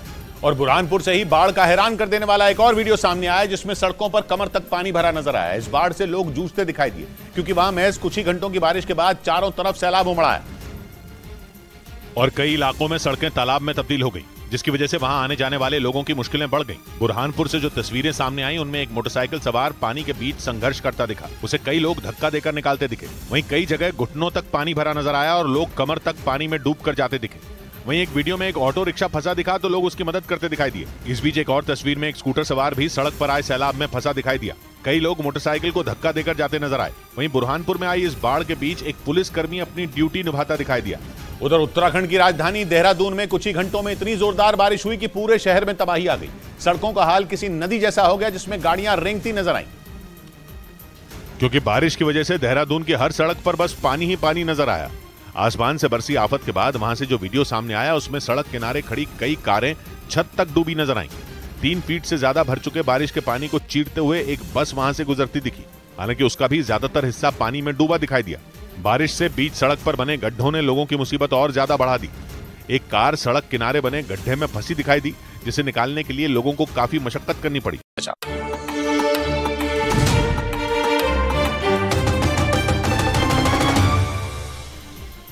ब्रेकिंग न्यूज आ रही है स्वीडन में कुरान के अपमान से जुड़ी। वहां कुरान के अपमान पर बवाल बढ़ता जा रहा है। कुरान के अपमान की घटना के बाद स्वीडन में 2 लोगों ने बाइबल का अपमान करने की इजाजत मांगी है।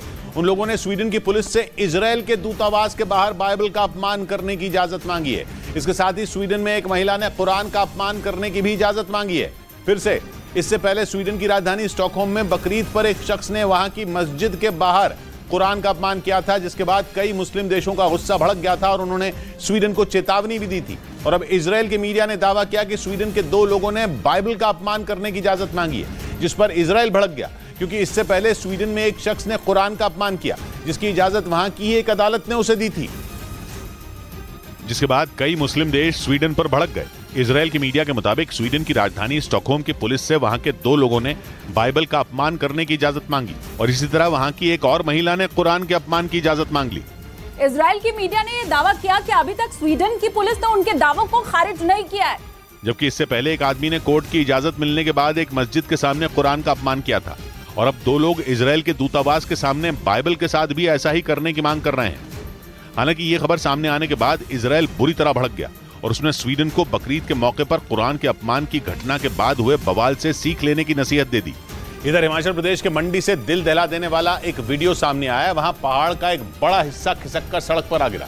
बाद में इसका वीडियो सोशल मीडिया पर वायरल हो गया, जिसमें पहाड़ का मलबा सड़क पर आता दिखा। इस घटना का जो वीडियो सामने आया उसमें पहले पहाड़ से छोटे छोटे पत्थर गिरते नजर आए, फिर अचानक पहाड़ का एक काफी बड़ा हिस्सा भरभरा कर सड़क पर आ गिरा, जिससे सड़क किनारे लगे पेड़ टूटकर गिर गए। पहाड़ से लगातार मलबा आने से वहां अफरा तफरी मच गई और लोग अपनी जान बचाने के लिए पीछे की तरफ भागने लगे। हालांकि गनीमत ये रही कि पहाड़ के मलबे की चपेट में कोई नहीं आया, वरना बड़ा हादसा हो सकता था। उधर अमेरिका की मीडिया ने दावा किया कि पश्चिम एशिया में रूस के लड़ाकू विमानों के बढ़ते दखल के बाद अमेरिका ने वहां F-22 फाइटर जेट तैनात कर दिए। ऐसा इसलिए क्योंकि पश्चिम एशियाई देश सीरिया में रूस लगातार अपना प्रभाव बढ़ा रहा है। और सीरिया में रूस के हमले को रोकने के लिए अमेरिका ने अपने सबसे घातक लड़ाकू विमान F-22 को तैनात कर दिया, जिसका मतलब है कि सीरिया में जल्द ही रूस और अमेरिका के लड़ाकू विमान आमने सामने होंगे, क्योंकि रूस ने पहले ही वहां अपने MiG-29 विमानों को तैनात कर रखा है।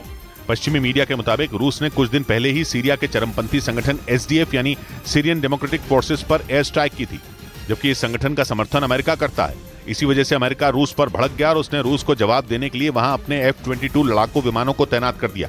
इस बीच अमेरिका ने रूस पर सीरिया में आतंकी संगठन ISIS के खिलाफ चलाए जा रहे मिशन में अड़ंगा डालने का आरोप लगाया। पश्चिमी मीडिया में छपी खबर के मुताबिक अमेरिका का आरोप है कि रूस के एक लड़ाकू विमान ने सीरिया में उसके खतरनाक ड्रोन को घेर लिया, जिसका एक वीडियो भी अमेरिका के रक्षा मंत्रालय की तरफ से जारी किया गया, जिसमें नजर आया कि अमेरिका का MQ-9 रीपर ड्रोन जब सीरिया के आसमान में उड़ रहा था तभी रूस के Su-35 लड़ाकू विमान ने उसे घेर लिया। वीडियो में अमेरिका के ड्रोन और रूस के लड़ाकू विमान बेहद करीब नजर आए, जिसके बाद अचानक धुआं उठता दिखा। अमेरिका ने दावा किया कि रूसी लड़ाकू विमान ने उसके रीपर ड्रोन पर हमला भी किया। हालांकि ये घटना सीरिया में कहां हुई इसकी जानकारी नहीं मिल पाई, लेकिन रूस की इस हरकत पर अमेरिका बुरी तरह भड़क गया और उसे हद में रहने की चेतावनी दे दी। इधर राजस्थान के कोटा से हैरान कर देने वाला एक वीडियो सामने आया, जिसमें एक ट्रक के नीचे एक लड़की स्कूटर समेत फंसी नजर आई। बताया गया कि उस स्कूटर पर 2 लड़कियां सवार थी। ट्रक से टक्कर होने के बाद उस स्कूटर पर सवार एक लड़की जमीन पर गिर गई, जबकि दूसरी लड़की स्कूटर समेत उस ट्रक के अगले हिस्से में फंस गई और वो ट्रक उस लड़की को स्कूटर के साथ काफी दूर तक घसीटता ले गया। वहां से सामने आए उस वीडियो में वो ट्रक तेज रफ्तार से आता दिखा, जिसके अगले हिस्से में वो लड़की और उसका स्कूटर फंसा नजर आया, जो काफी दूर तक उस ट्रक के साथ घिसटते चले गए। वहां मौजूद कुछ लोगों ने इस ट्रक को रुकवाया और उसके नीचे फंसी उस लड़की को बाहर निकाला, जिसके बाद उसे अस्पताल में भर्ती कराया गया। गाड़ी के साथ घिसती हुई चली गई आगे तक। गनीमत ये रही कि इस हादसे में उनकी जान बच गई। वहीं उस ट्रक के ड्राइवर को पुलिस ने हिरासत में ले लिया। उधर गुजरात के अहमदाबाद में पुलिस ने सड़क पर स्टंट करने वालों के खिलाफ कार्रवाई की और वहां स्टंट कर रहे एक लड़के से उठक बैठक करवाई। असल में अहमदाबाद पुलिस को लगातार रात के वक्त सड़क पर स्टंट करने की शिकायत मिल रही थी, जिस पर पुलिस ने कार्रवाई करते हुए उस लड़के को पकड़ लिया और उसे सबक सिखाने के लिए बीच सड़क पर उठक बैठक करवाई। साथ ही पुलिस ने सड़क पर लापरवाही से गाड़ी चलाने और स्टंट करने के आरोप में उसके खिलाफ कार्रवाई की। पुलिस इस मामले में स्टंटबाजों को पहले भी चेतावनी दे चुकी थी, लेकिन जब वो नहीं माने तो पुलिस ने उनके खिलाफ एक्शन लिया। वहीं शेयर बाजार में आखिरी घंटे में हुई जबरदस्त खरीदारी की वजह से शेयर बाजार मुनाफे के निशान पर बंद हुआ। सेंसेक्स और निफ्टी दोनों ही हरे निशान पर बंद हुए और कारोबार बंद होने के वक्त बॉम्बे स्टॉक एक्सचेंज का सेंसेक्स 339 अंकों की छलांग लगाकर 65,785 पर पहुंच गया, जबकि नेशनल स्टॉक एक्सचेंज का निफ्टी 98 अंक उछलकर 19,497 पर बंद हुआ। इस दौरान पावर, ऑटो और रियल्टी शेयरों में सबसे ज्यादा तेजी देखी गई। इधर रिटायर होने के मुद्दे पर लालू प्रसाद यादव शरद पवार के समर्थन में खड़े हो गए, क्योंकि अजीत पवार ने शरद पवार की उम्र का हवाला देकर उनसे रिटायर होने की मांग की थी। एनसीपी पर कब्जे की लड़ाई में अजीत गुट का पलड़ा भारी लग रहा है, क्योंकि खबर है कि उनके गुट के साथ शरद पवार गुट से ज्यादा विधायक हैं। यही नहीं, इसी दम पर मुंबई के समारोह में उन्होंने शरद पवार से रिटायर होने की मांग तक कर डाली थी, जिसके बाद शरद पवार के भतीजे अजीत पवार का बयान चर्चा का मुद्दा बन गया। लेकिन इस मामले में 75 साल के लालू प्रसाद यादव ने खुलकर शरद पवार का साथ दिया। उसको कहने से रिटायर हो जाएंगे, वो पूरा आदमी रिटायर होता है करके, राजनीति में रिटायर नहीं होता।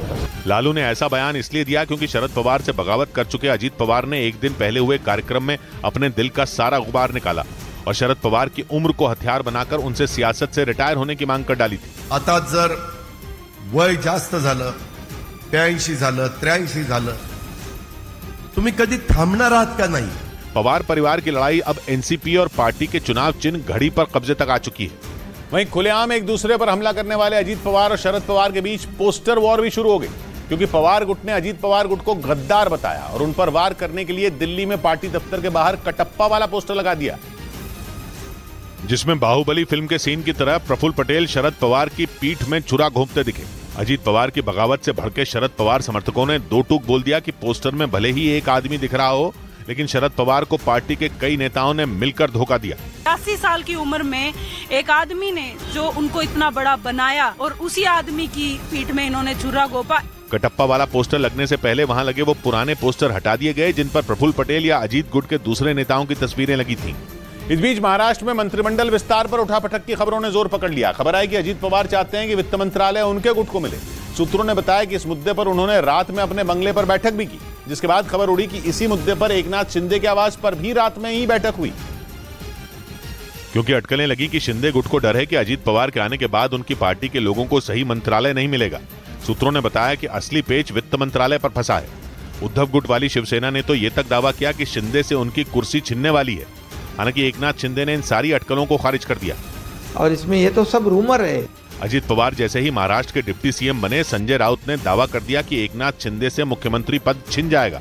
उधर शिंदे गुट वाली शिवसेना के विधायक संजय सिरसाट ने दावा किया कि महाराष्ट्र में कांग्रेस टूटने वाली है और उसके 16 से 17 विधायक शिंदे गुट वाली शिवसेना और बीजेपी के साथ आने वाले हैं। महाराष्ट्र में पहले शिवसेना टूटी, फिर एनसीपी टूटने की कगार पर पहुंच गई, जिसके बाद शिंदे गुट वाली शिवसेना के विधायक संजय सिरसाट ने दावा किया कि अब कांग्रेस टूटने वाली है। अनबन जो चल रही है उसका परिणाम ये होगा कि ये लोग अभी पार्टी छोड़ने के कगार पे हैं। सुना है 16-17 भी एकजुट हो चुके हैं। महाराष्ट्र में कांग्रेस के 44 विधायक हैं और फिलहाल कांग्रेस में महाराष्ट्र विधानसभा में विपक्ष के नेता पर माथापच्ची चल रही है। इस बीच यूसीसी पर देश में चल रही बहस के बीच उत्तर प्रदेश के बाराबंकी में पसमानदा मुसलमानों का एक संगठन खुलकर यूनिफॉर्म सिविल कोड के समर्थन में आ गया। इस संगठन का नाम ऑल इंडिया पसमानदा मुस्लिम महाज है। पसमानदा शब्द का मतलब होता है वो लोग जो पीछे छूट गए या सताए गए। कुछ दिन पहले भोपाल में बीजेपी के लाखों कार्यकर्ताओं को संबोधित करते हुए प्रधानमंत्री ने पसमानदा मुसलमानों का जिक्र किया था और विपक्ष पर आरोप लगाया कि उनकी वोट बैंक की सियासत की वजह से पसमानदा मुसलमानों के साथ भेदभाव हुआ और वो पिछड़े रहे। इसी कार्यक्रम में प्रधानमंत्री ने यूनिफॉर्म सिविल कोड को हर धर्म के लोगों के लिए जरूरी बताया था, जिसके कुछ ही दिन बाद पसमानदा मुसलमानों का एक संगठन यूनिफॉर्म सिविल कोड के समर्थन में खड़ा हो गया। उत्तर प्रदेश के बाराबंकी में पसमानदा मुसलमानों के संगठन ऑल इंडिया पसमानदा मुस्लिम महाज ने दो टूक बोल दिया कि वो यूनिफॉर्म सिविल कोड के साथ है। तो एक सामान कानून की बात हो रही है, बिल्कुल नाम है, हम सब लोग यही चाहते हैं। यही नहीं, संगठन ने पिछली सरकार पर पसमानदा मुसलमानों से भेदभाव करने का आरोप भी लगाया। हमारा काम सिर्फ दरी बिछाना, नारे लगाना और सिर्फ यही तक सीमित रखा गया। आंकड़े बताते हैं कि भारत में रहने वाले मुसलमानों में 85% पसमानदा मुसलमान हैं। वहीं सूत्रों ने बताया कि उत्तराखंड में यूनिफॉर्म सिविल कोड का ड्राफ्ट तैयार हो चुका है और इसी महीने कमेटी उसे उत्तराखंड सरकार को सौंप सकती है। सूत्रों के मुताबिक ड्राफ्ट में शादी, तलाक और प्रॉपर्टी से जुड़ी कई सिफारिशें की गई। उत्तराखंड के मुख्यमंत्री खुद ये बयान दे चुके हैं कि उन्हें ड्राफ्ट का इंतजार है। यही नहीं, ड्राफ्ट तैयार करने वाली कमेटी ने कुछ दिन पहले बयान दिया था कि उसका काम करीब करीब पूरा हो चुका है। और कुछ ही दिन बाद खबर आई कि इसी महीने यूनिफॉर्म सिविल कोड से जुड़ा ड्राफ्ट उत्तराखंड की धामी सरकार को सौंपा जा सकता है। सूत्रों ने बताया कि ड्राफ्ट में लड़कियों की शादी की उम्र बढ़ाने, तलाक के लिए पति पत्नी दोनों को बराबरी का अधिकार देने, प्रॉपर्टी में लड़के और लड़कियों को बराबरी का अधिकार देने और लिव इन रिश्ते का डिक्लेरेशन जरूरी करने की सिफारिश की गई और कहा गया कि इस बारे में माता पिता को जानकारी होनी जरूरी है। यही नहीं, पति पत्नी में झगड़ा होने पर बच्चे की कस्टडी दादा दादी या नाना नानी को देने की भी सिफारिश की गई। उधर उत्तर प्रदेश के कानपुर से रोंगटे खड़े कर देने वाला एक वीडियो सामने आया। वहां एक कार 3 साल के एक बच्चे के ऊपर से गुजर गई। घटना उस वक्त हुई जब वो बच्चा सड़क पर खेल रहा था, तभी वो कार उस बच्चे को रौंदती चली गई। इस घटना का जो वीडियो सामने आया उसमें एक बच्चा गली से सड़क की ओर जाता नजर आया। जैसे ही वो कुछ दूरी पर पहुंचा, दूसरा बच्चा भी वहां पहुंच गया, लेकिन सामने से आ रही एक कार को देखकर वहां पहले से मौजूद बच्चा भाग गया, जबकि दूसरा बच्चा वहीं खड़ा रहा। तभी वो कार उस बच्चे के ऊपर से गुजर गई। हालांकि गनीमत ये रही कि इस हादसे में उस बच्चे को एक खरोंच तक नहीं आई और वो उठकर अपने घर चला गया। इस बीच महाराष्ट्र के पुणे से एक चौंकाने वाला वीडियो सामने आया जिसमें कुछ लोग एक स्कूल के प्रिंसिपल की पिटाई करते नजर आए। आरोप है कि जिन लोगों ने प्रिंसिपल की पिटाई की वो बजरंग दल से जुड़े हुए हैं, जिनका आरोप है कि प्रिंसिपल ने स्कूल के टॉयलेट में सीसीटीवी कैमरे लगाए और पढ़ाई के नाम पर ईसाई धर्म का प्रचार किया, जिसके बाद स्कूल के अंदर कई लोग जुट गए और स्कूल के प्रिंसिपल की पिटाई कर दी। वहां से आए एक वीडियो में स्कूल के प्रिंसिपल फटे हुए कपड़ों में भागते नजर आए। इधर ही रुकने का, रुक इधर। आरोप है कि बजरंग दल से जुड़े लोगों ने प्रिंसिपल की दौड़ाकर पिटाई की और उनके कपड़े फाड़ दिए। पिटाई करने वाले लोगों ने स्कूल के प्रिंसिपल पर छात्राओं के टॉयलेट में सीसीटीवी कैमरा लगाने और पढ़ाई के नाम पर ईसाई धर्म का प्रचार करने का आरोप लगाया। वहीं प्रिंसिपल की पिटाई का वीडियो वायरल होने के बाद पुलिस मामले की जांच में जुट गई। उधर चीन से लेकर दक्षिण कोरिया जैसे देशों के विरोध के बावजूद यूएन की एटॉमिक एजेंसी IAEA ने जापान को उसके बंद पड़े फुकुशिमा परमाणु प्लांट का पानी समंदर में छोड़ने की मंजूरी दे दी। IAEA के चीफ ने जापान का दौरा करके भरोसा दिया कि पानी छोड़ने से पर्यावरण पर न के बराबर असर पड़ेगा। फुकुशिमा वो परमाणु प्लांट है जो 12 साल पहले भयानक भूकंप और सुनामी के बाद तबाह हो गया था, जिसके बाद से कई लाख मीट्रिक टन पानी से परमाणु प्लांट के रिएक्टरों को ठंडा रखा जा रहा था। पिछले कुछ साल से जापान फुकुशिमा परमाणु प्लांट के उस पानी को प्रशांत महासागर में छोड़ने का प्लान बना रहा है और IAEA से हरी झंडी मिलने के बाद उसके लिए प्लांट का रेडियो एक्टिव पानी समंदर में डंप करने का रास्ता साफ हो गया। जापान भरोसा दे रहा है कि छोड़े जाने वाला पानी बिल्कुल सुरक्षित है क्योंकि उससे काफी हद तक रेडियो एक्टिव पदार्थ फिल्टर कर लिया गया है। पर उसका पड़ोसी चीन भड़का हुआ है और उसके दूसरे पड़ोसी दक्षिण कोरिया में तो लोगों ने कई किलो नमक खरीदना शुरू कर दिया है। क्योंकि उन्हें डर है कि एक बार अगर समंदर में परमाणु प्लांट का पानी घुल गया तो उससे बनने वाला नमक भी जहर बन जाएगा। वहीं यूरोप का देश आइसलैंड बीते 24 घंटों में 2200 बार भूकंप आने से बुरी तरह हिल गया। लेकिन भूकंप के झटके आइसलैंड में मचने वाली बहुत बड़ी तबाही का ट्रेलर हो सकता है, क्योंकि वहां के मौसम विभाग ने चेतावनी दी कि धरती की ये कंपन वहां एक भयानक ज्वालामुखी विस्फोट की ओर इशारा कर रही है। यानी भूकंप के झटके खाने के बाद जमीन के अंदर सुलग रहा लावा आइसलैंड पर धावा बोल सकता है, क्योंकि बीते 24 घंटे में आइसलैंड में भूकंप के करीब 2200 झटके रिकॉर्ड किए गए। वो झटके आइसलैंड की राजधानी रेक्याविक के आसपास के इलाके में आए, और जिस पहाड़ के नीचे धरती डोली वहां एक ज्वालामुखी है जो बीते 2 साल में 2 बार लावा उगल चुका है। इधर महाराष्ट्र के कोल्हापुर से चौंका देने वाला एक मामला सामने आया है। वहां एक महिला और एक ऑटो रिक्शा चालक के बीच झगड़ा हो गया और आरोप है कि वो ऑटो रिक्शा चालक उस महिला को करीब 200 मीटर तक सड़क पर घसीटता रहा, जिसका एक सीसीटीवी वीडियो भी सामने आया, जिसमें वो महिला उस ऑटो रिक्शा के पीछे घिसटती हुई नजर आई। इस बीच काफी दूर तक वो महिला सड़क पर घिसटती रही और उसे बचाने के लिए कई लोग उस ऑटो रिक्शा के पीछे दौड़ते दिखाई दिए। कोल्हापुर में उस महिला और उस ऑटो रिक्शा को चलाने वाले ड्राइवर के बीच किराए को लेकर झगड़ा हुआ था। तभी वो महिला ऑटो रिक्शा से उतरने लगी, लेकिन आरोप है कि इस बीच उस ड्राइवर ने ऑटो रिक्शा चलाना शुरू कर दिया, जिसके बाद वो महिला ऑटो रिक्शा से नीचे गिरकर उसमें फंस गई और काफी दूर तक घिसटती चली गई, जिसमें वो बुरी तरह घायल हो गई। उधर मध्य प्रदेश के छतरपुर में गाड़ी चेकिंग के दौरान कांग्रेस के विधायक आलोक चतुर्वेदी गाड़ी रोके जाने पर भड़क गए और इस बात से इतना नाराज हो गए कि चेकिंग कर रहे पुलिस वालों को खरी खोटी सुना दी, जिसका एक वीडियो भी सामने आया, जिसमें गाड़ी रोके जाने से नाराज कांग्रेस विधायक आलोक चतुर्वेदी वहां मौजूद पुलिस वालों को भला बुरा कहते दिखे। जिसके बाद वहां पर लोगों की भीड़ जमा हो गई, लेकिन उनका गुस्सा शांत नहीं हुआ। एक बार तमाशा पहले तुम लोग गाड़ी रोक के कर चुके हो, तुम लोग को गाड़ी समझ में नहीं आती है। बुलाओ टीआई को, लगाओ फोन। पुलिस ने चेकिंग के दौरान उनकी गाड़ी रोक ली थी। इसी बात से कांग्रेस विधायक का गुस्सा भड़क उठा, जिसके बाद उन्होंने गाड़ी चेकिंग के नाम पर पुलिस वालों पर लोगों से अवैध वसूली करने का भी आरोप लगाया। इधर दिल्ली के अंबेडकर नगर इलाके में बन रही एक इमारत का एक हिस्सा अचानक गिर गया, जिसकी वजह से वहां काम कर रहे 5 मजदूर फंस गए, जिन्हें निकालने के लिए रेस्क्यू ऑपरेशन चलाया गया।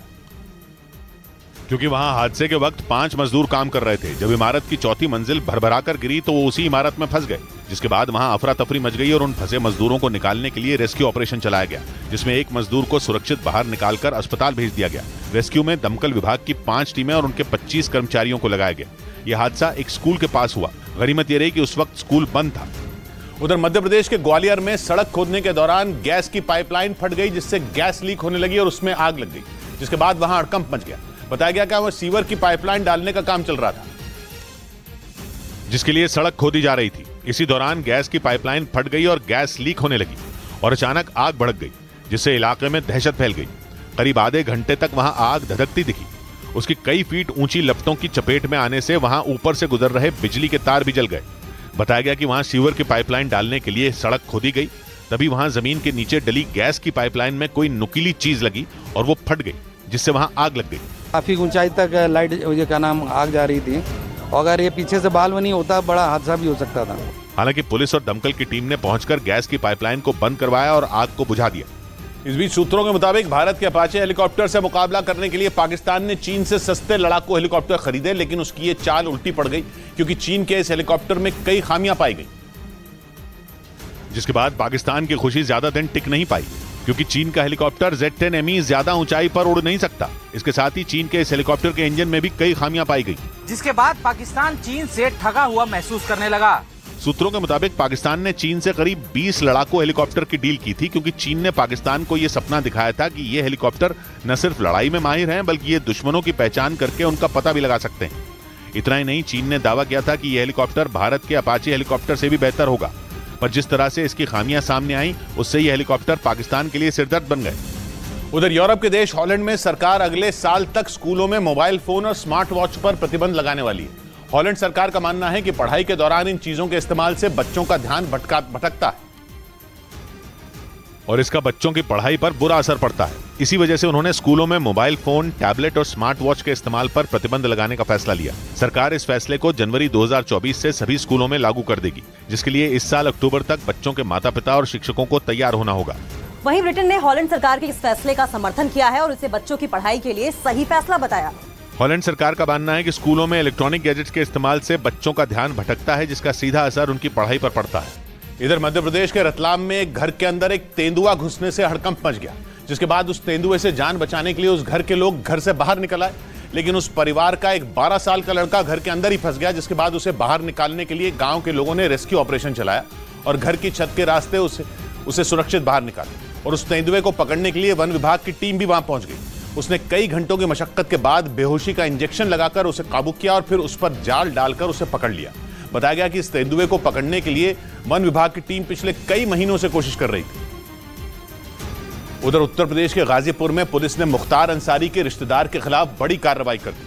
पुलिस के साथ एसडीएम वहां के मोहम्मदाबाद इलाके में पहुंचे और वहां मुख्तार अंसारी के रिश्तेदार जुफैल अंसारी के एक होटल पर नोटिस चिपका दिया, जिसमें उस होटल को बंद करने के सख्त निर्देश दिए गए। पुलिस के मुताबिक मुख्तार अंसारी के रिश्तेदार जुफैल अंसारी के मिड टाउन नाम के उस होटल की लगातार शिकायतें मिल रही थी। ये भी आरोप है कि सुरक्षा को लेकर वहां कोई व्यवस्था नहीं थी और इसी कड़ी में पुलिस कर्मियों के साथ एसडीएम गाजीपुर के मोहम्मदाबाद इलाके में पहुंचे और वहां जुफैल अंसारी के उस होटल को बंद करने का नोटिस चिपका दिया। इसको लेकर के हम लोगों ने वहां जांच की, वहां पर किसी प्रकार का कोई सेफ्टी और विद्युत सेफ्टी नहीं प्राप्त हुआ। बताया गया कि कुछ दिनों पहले उस होटल में छापेमारी की गई थी, जिसके बाद ये नोटिस लगाया गया।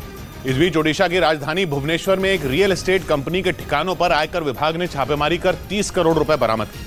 आयकर विभाग की टीम ने उस रियल एस्टेट कंपनी पर टैक्स चोरी के आरोप में यह कार्रवाई की, जिसके लिए आयकर विभाग के अधिकारियों ने भुवनेश्वर में उस रियल एस्टेट कंपनी के मुख्य कार्यालय समेत 22 ठिकानों पर छापा मारा और वहां के कर्मचारियों के साथ ही एक डायरेक्टर के घर की भी तलाशी ली। जानकारी के मुताबिक उस रियल एस्टेट कंपनी के डायरेक्टर के करीबी के घर से 30 करोड़ रुपए बरामद किए गए। साथ ही आयकर की टीम ने कई महत्वपूर्ण फाइलें भी जब्त कर ली। इस दौरान आयकर विभाग को उस रियल एस्टेट कंपनी के कंस्ट्रक्शन के साथ दूसरे कारोबार में भी करोड़ों रुपए लगाने की जानकारी मिली। इधर रिलायंस इंडस्ट्रीज ने केंद्र सरकार की मिष्टी यानी mangrove initiative for shoreline habitats and tangible incomes योजना के तहत मैंग्रोव वन के विकास के लिए गुजरात सरकार के साथ समझौता किया। केंद्रीय पर्यावरण मंत्री भूपेंद्र यादव और गुजरात के वन मंत्री मुलुभाई बेरा की मौजूदगी में यह करार हुआ, जिसके मुताबिक अगले 5 साल में मरीन नेशनल पार्क के 3,500 एकड़ क्षेत्र में मैंग्रोव वन का विकास किया जाएगा। इस योजना पर 5 करोड़ से ज्यादा की लागत आएगी। इस दौरान रिलायंस इंडस्ट्रीज में कॉर्पोरेट मामलों के डायरेक्टर और राज्यसभा सांसद परिमल नथवानी भी वहां मौजूद रहे, जिन्होंने गुजरात सरकार के साथ हुए समझौते पर हस्ताक्षर किए। बेचैन हसरतें हुई जनाब कई बार, बेचैन हसरतें हुई जनाब कई बार, देखे हैं हमने ख्वाब में भी ख्वाब कई बार। सौगात की एक बात कही नयन ने, हम मां कसम जहां थे आज भी हैं वहीं पर, सुनते हैं आ चुका है इंकलाब कई बार। मिलते हैं कल, घड़ी जब इशारा करेगी 9 बजे रात का, वक्त फिर होगा सौगात की एक बात।